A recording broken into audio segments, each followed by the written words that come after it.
Today, I would like to talk about exploring the potential of colostrum on immune development and health in dairy calves. So, why are calves susceptible to infections?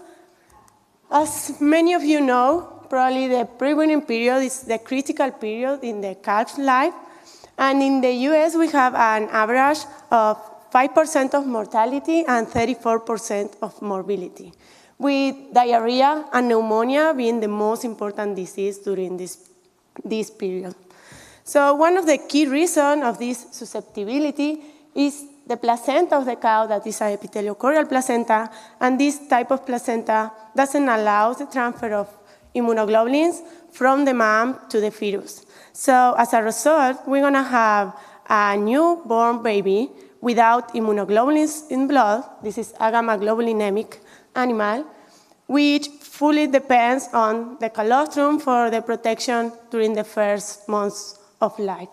So typically, this animal was considered that the immune system was immature. However, as they have a long gestation, they're born with a completely mature immune system.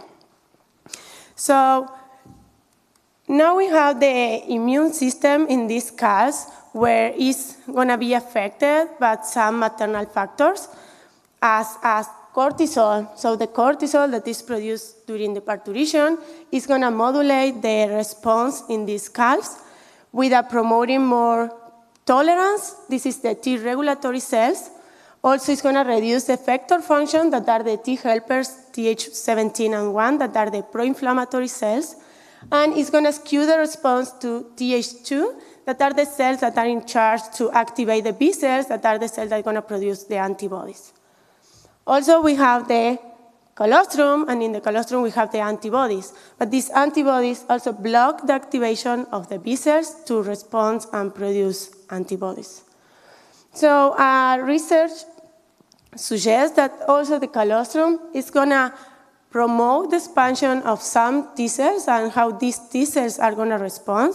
And one of the T cells are the gamma delta. And the gamma delta are really important in the calves because represent at least 60% of the lymphocytes in blood.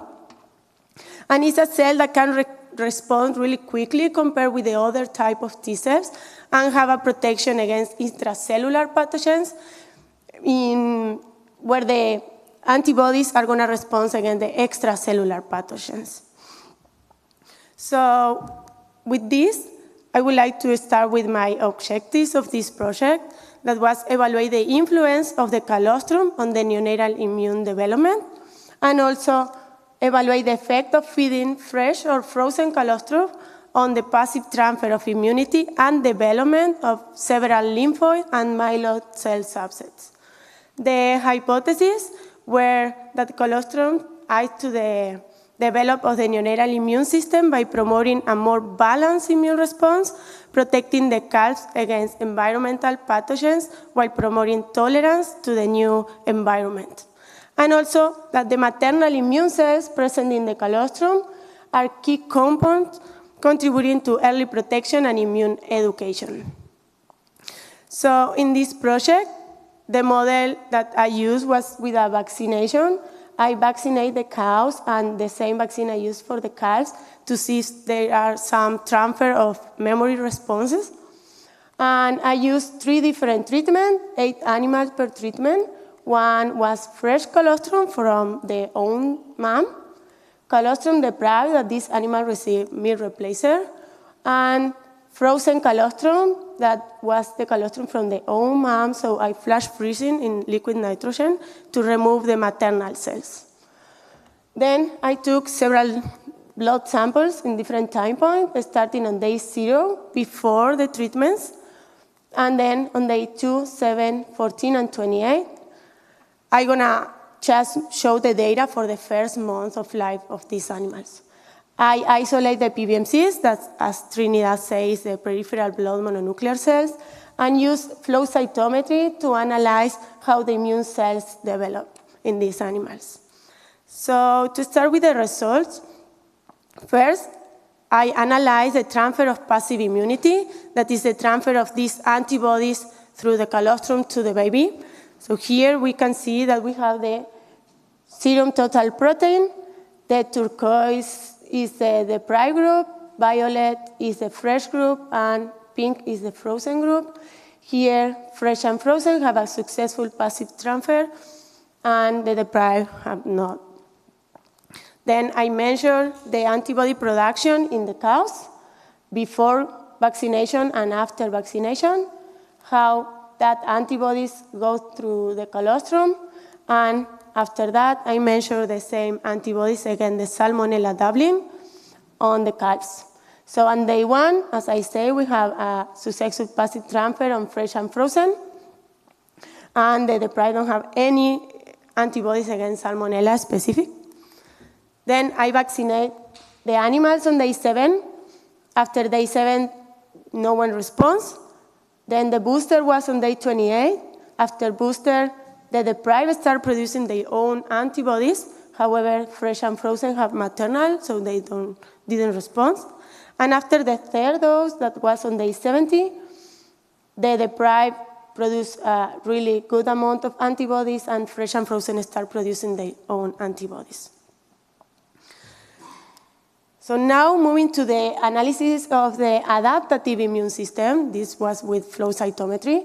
So in the analysis of the adaptive immune system, I'm going to show the data about the gamma delta T cells, the CD4 or T helper T cells, and CD8 or cytotoxic T cells.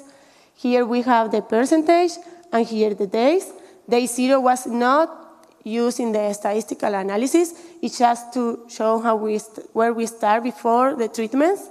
Then day 2, 7, 14, and 28 were analyzed in treatment day and treatment by day interaction.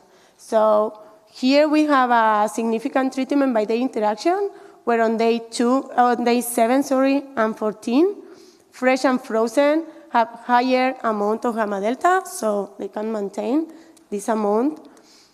On CD4 and CD8, I have a tendency in treatment by day interaction, where on the same days, the deprived group have higher amount of CD4 and CD8 than the colostrum-fed calves. So the colostrum appears to maintain high levels of gamma delta for a longer period, and also CD4 and CD8 exhibit a compensatory response in the colostrum deprived group. Then I have a memory. Okay. Then we have a memory marker that is CD45RO. So here we have memory gamma delta T cells. On day 2, I have a significant treatment by the interaction with the fresh group have higher amount of memory, and on day 28 they have less. On CD4 and CD8 group, we don't have difference between treatments. However, we have effect of the day. So here, the T cell memory subset increase over time, and also a higher percentage of gamma delta memory T cells in the fresh colostrum group on day 2 may indicate the presence of maternally transferred memory T cells. Now moving to the innate immune system. In the innate immune system, we have the macrophages. Here, the macrophages also have a tendency in treatment by the interaction, where on day 2, the deprived group have more of these cells. And also C16, that is an activation marker, shows that the deprived group have always more activation of these macrophages. Then we have in the innate, the neutrophils. However, the neutrophils were analyzed with another assay. So here I analyze the neutrophil function. So I analyze the reactive oxygen production, or species production, and also the capacity of phagocyte of these neutrophils. So here I have a tendency in the treatment effect where the fresh and frozen have less capacity to produce oxygen species, and also the phagocytosis, the fresh and frozen, have less capacity to phagocyte. So colostrum appears to downregulate the activation of the innate immune system. So with this, I would like to give you a take-home message where colostrum is essential not only for passive immunity, but for orchestrating early adaptive and innate immune development in calves.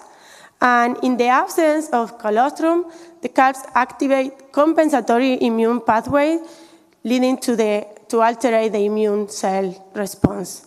So please remember that the colostrum is not just passive immunity or immunoglobulins. It's an active driver of immune development in newborn calves. So with this, I would like to say thank you to all the people that helped me. And yeah, thank you.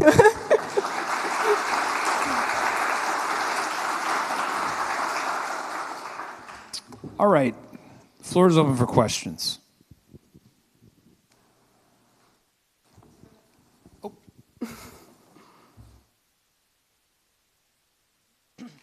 I was just wondering why you used Salmonella as the specific strain for this model. Okay, we use Salmonella because it was a company that gave us the vaccine and also the antigen, because I also did cell proliferation assay in vitro, so I need the antigen, the same antigen that the vaccine, and was the one that was easier to find. And also we need one, because it's common to use BBDB, but we need to be sure that the animal was not exposed to that antigen to prove that was from the mom transfer. Yeah.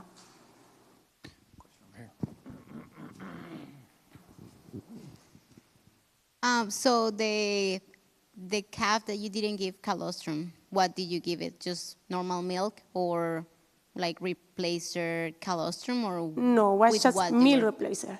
Because meal replacer. Yes, the animal after colostrum feeding, the animal were all fed with meal replacer, but I think these animals were in a biosafety place that is the livestock lab, so they were really protected, and also the vets help us to maintain them really healthy. Yes. So since day 0, they born and they give in nothing, just milk. Just milk. Yes. Meal replacer. Yes. Okay. And did they survive? Yes. And they are 1 year old now. Okay. Yes, yes, Okay. yes. Did you see any difference in the body weight or development or anything? I have the data. The people from Marshfield sent me the data a few days ago, so I need to analyze that. The people in Marshfield say that for them, the one that didn't receive any colostrum are smaller than the other ones, but I need to check if it's statistically different or not. Okay. You're welcome. All right. Any last questions? Okay, one more. There's one more? Yes. Where? Oh, somebody have their hand up? Nope. Okay. Thank you very much. Yeah, let's give her another...